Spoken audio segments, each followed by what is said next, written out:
Hello, it is Thursday, August 27th, and we have a lot to get through today. Some big news coming from Capitol Hill around stimulus, around Fed policy, and around COVID-19. So, coming at you now. Number one.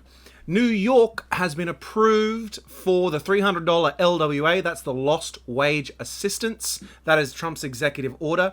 That should start paying out at some point. As I've said, the big problem around this is that the states have to update their payment systems, like how they get it out, because they can't use the unemployment system.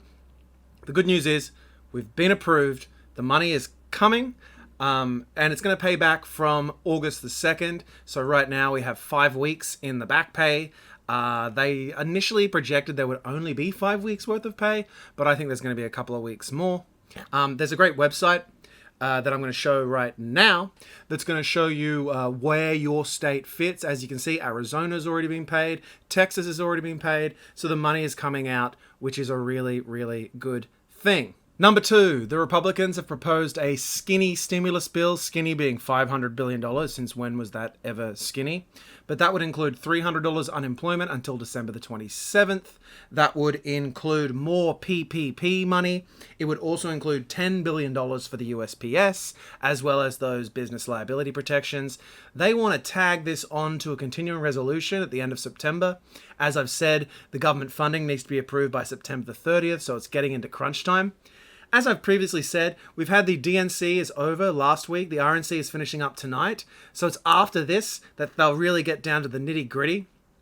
Mitch McConnell has called the Senate back to approve some judges, but Pelosi and Mark Meadows, the chief of staff to the president, have a phone call today to try and nut something out. The problem is Pelosi said it's a non-starter. Both sides feel like they don't have to negotiate on this because it's winning with their bases.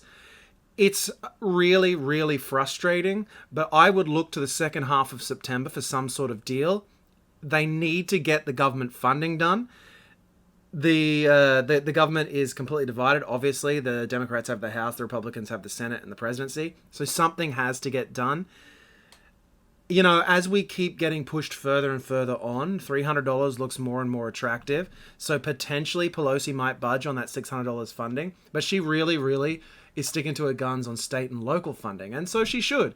There's a lot of, particularly in places like New York, but not just blue states, red states as well, the governors and the mayors need money, otherwise we're going to see layoffs on essential services. That means EMTs, that means firemen, that means everyone. But in the meantime, we're going to get that $300 from the executive order, and hopefully they can come to some sort of deal as part of their COVID phase 4. So watch that space. Number 3, Jerome Powell, the chairman of the Federal Reserve, has come out and said that he is changing the guidelines around interest rate targets. He wants to keep a 2% interest rate target average over 5 years rather than try and keep a lid on inflation. He's going to let it build up a little bit and give us a little bit more ammunition before he hits those interest rate triggers. This is as much power as he has. It means he's signaling to the markets that he's not going to raise interest rates, which means anyone with assets, equities, stocks, they're going to have a good run over the next couple of years. For people on the ground, it means that the economies shouldn't go pop if he starts pulling those triggers too soon. He's going to allow the monetary policy to inflate a little bit before he hits those triggers.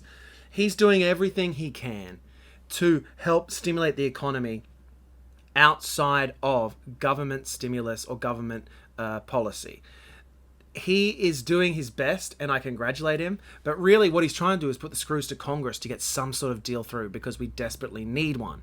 In COVID news, Abbott Laboratories has been approved for a 15-minute turnaround COVID test. This is really, really good news, particularly for people who want to catch a plane or go to a live event where there's going to be people. You know, what's been keeping people away from events and from flying is the worry about coronavirus. But if you can have a 15-minute turnaround test, apparently has an app attached, you do the test. You have to go to a CVS still, or a Duane Reade, or a pharmacy. And then you'll get pinged saying, yes, I have it. No, you don't. You'll be able to get on that plane, or allow people on the plane as well who only test negative. This is big news. A fast turnaround test was desperately needed. So this is going to help, as this starts to roll out, make us all feel a little bit more comfortable going out into society. As well as the Chinese have started inoculating or vaccinating their essential workers. Sinovac has a vaccine candidate out there that isn't actually quite through phase 3 trials, but they've already started injecting people. It's more of your traditional vaccine, so it's using dead virus cells. They feel pretty good about this. This is good news. What I would say is it doesn't make much difference for us here, but the fact that they feel most confident about it means that we are probably on the road to a vaccine candidate sooner rather than later. But China has had this virus under control for a while. There was a massive pool party in Wuhan a couple of weeks ago, for Christ's sake. So the CDC has also released updated guidelines about when you should get a test. They're saying if you seem like you've been exposed to the virus, you do not need to get a test unless you're showing symptoms. Now, this has been politicized instantly.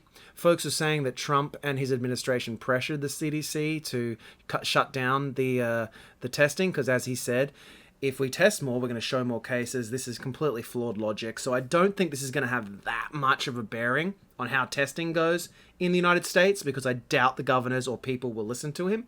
But it is kind of worrying. Look for some Capitol Hill investigations into this coming in the next couple of weeks as well. And finally, there's been a lot of nonsense going around that NYC is dead or dying and never coming back.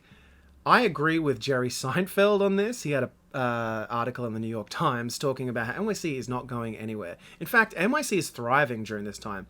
As you've seen, we've had a 0.7% infection rate here for the past 19 days. New York is kicking COVID's butt. The only problem with New York right now is that we're stuck because neither Governor Cuomo or Mayor de Blasio will let us move forward. There's a class action lawsuit from restaurants and bar owners demanding that they're allowed to open up. You can go out onto Long Island and go in and have some indoor dining. Even if it's 25%, 30%, 50%, it's time to start opening New York City up. This has been much politicized, but we've been watching the numbers, we've been watching the science, and the fact that we have stopped watching the science and the numbers is incredibly worrying. New York City isn't going anywhere. New York will always be the heart of the financial world, the intellectual world, and the artistic world. I think that this time is actually going to free New York up and maybe make things a little bit cheaper so that we can draw back those artists, those intellectuals, back to the city who might not have been able to afford it in the past. I'm excited for the next stage of New York City, and you should too. So that's my update for August the 27th. Thanks so much. Please, if you like this content, like and subscribe.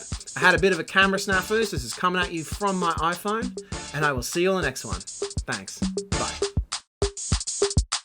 And it's a ticket talking mother for the biggest. That's a comma and a comma and a comma. Gotta get it. And it's a